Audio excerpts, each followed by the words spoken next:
वीर राघोजी मामा भांगरे सह्याद्रीच्या जंगलामध्ये इंग्रजांच्या विरोधात पेटलेला धगधगता ज्वालामुखी म्हणजेच आद्य क्रांतिकारक वीर राघोजी भांगरे जुलमी सावकारांच्या विरोधामध्ये आणि ब्रिटिशांच्या विरोधामध्ये लढण्याचं धाडस ज्या क्रांतीवीराने केलं, ज्या भूमिपुत्रांनी केलं, त्या भूमिपुत्रांचं नाव म्हणजे आद्य क्रांतिकारक वीर राघोजी मामा भांगरे। जो माणूस केवळ आणि केवळ आदिवासी बांधवांसाठीच लढाला नाही, तर या भूमीमध्ये, या महाराष्ट्राच्या जमिनीवर वावरणाऱ्या प्रत्येक लोकांसाठी छातीचा कोट करून इंग्रजांच्या विरोधात आणि जुलमी सावकारशाहीच्या विरोधात हा माणूस लढला, हा क्रांतिकारक लढला। प्राध्यापक मी ज्ञानेश्वर घुगे। काल परवा एक निंदनीय घटना आपल्या महाराष्ट्राच्या या मातीमध्ये घडली, ती अशी, अहिल्यानगर नावाच्या जिल्ह्यामध्ये, अकोले नावाच्या तालुक्यामध्ये, देवगाव नावाच्या ठिकाणी आद्य क्रांतिकारक वीर राघोजी मामा भांगरे यांच्या स्मारकाची विटंबना काही समाजकंटकाकडून जातीयते विषमतेचं बीज ज्यांच्या डोक्यामध्ये भरलेलं आहे, अशा काही जातीवादी किड्यांनी वीर राघोजी मामा भांगरे यांच्या स्मारकाची त्या ठिकाणी तोडफोड केली आणि पुन्हा एकदा दाखवून दिलं की आम्ही कट्टर जातीयवादी आहोत म्हणून। ही गोष्ट या महाराष्ट्राच्या संस्कृतीसाठी लाजिरवाणी आहे। ज्या आदिवासी बांधवांनी जल, जंगल आणि जमिनीचं रक्षण केलं आणि त्यांच्याच या रक्षणामुळं आज आपल्या या इथल्या जलावरती, इथल्या जमिनीवरती आणि इथल्या जमिनीवरती आपण हक्क सांगतो।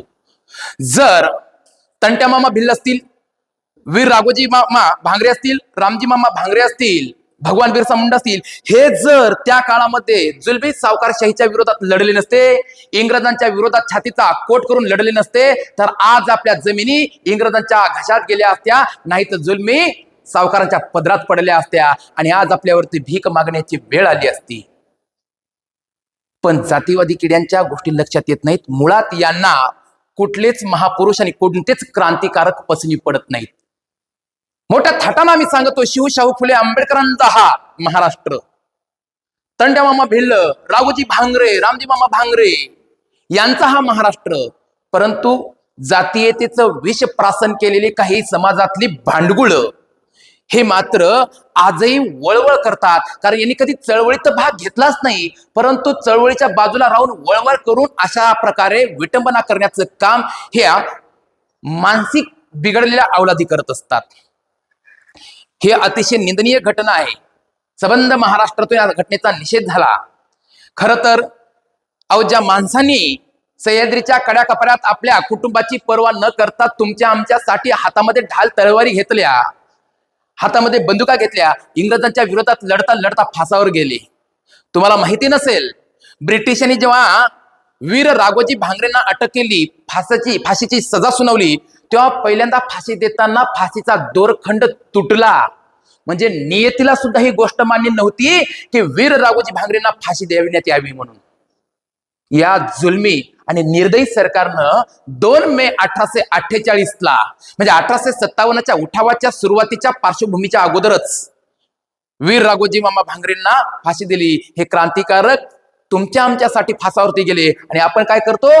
हातात दगड घेतो आणि पुतळ्याची विटंबना करतो, स्मारकाची तोडफोड करतो। लाजा वाटल्या पाहिजेत आपल्याला।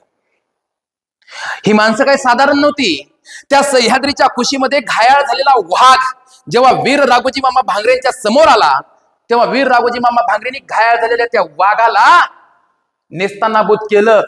सिंह, हे सिंह याला म्हणायचं, लक्षात घ्या। एवढे झुंजार नेतृत्व असणारे क्रांतिकारक या महाराष्ट्राच्या मातीत घडले आणि दळभद्री तुम्ही स्मारकाची विटंबना करता, कुठलं धाडस दाखवता आणि कुठला मर्दपणा त्या ठिकाणी दाखवता? खरं तरी ना मर्द लोक, लक्षात घ्या, अशा पद्धतीनं अंधारात कृत्य करत असतात। धिक्कार आहे तुमच्यावरती, लक्षात घ्या, धिक्कार। जन्माला येण्यापेक्षा जर तुम्ही बाळातपणामध्ये मेले असते तर अजून बरं झालं असतं। तुमच्या मायबापाला काय वाटत असेल जेव्हा तुमचे हात स्मारकाकडे वळतात आणि विटंबना करतात?